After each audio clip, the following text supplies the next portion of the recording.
وايد سلام يا إخواني وأخواتي.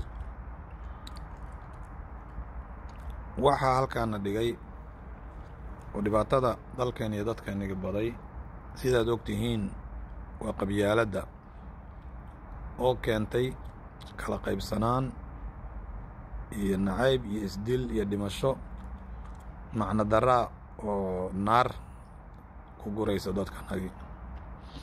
waxaad arkaysaa waxa waddankanagii naga soo qaxiyey oo dalalkan dibadaha iyo sheeyahana keenay waxaa waaye waa nacaybkaas qabyaaladu ay keenteen isku dilnay oon ku kala badbaadi weynay.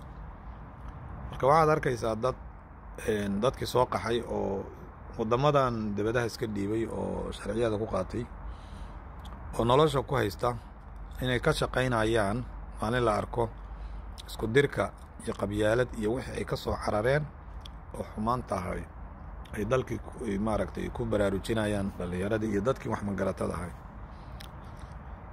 maxaa u diidaya meesha ay xumaanta iyo in ay dadkii islaayaan oo qabiiladii isdilaan reer baadiyaha isku laayaan inuu ka fekero asagu inuu isdhiso oo ilmihiisa wax u qabto oo haddii uu dalkiisa iyo qabiilkiisa jecel yahay xataa uu wax u taro wanaag ama uu afku khayr uga sheego ama hadduu jecel yahay oo wax u sameeyo xataa wanaaga.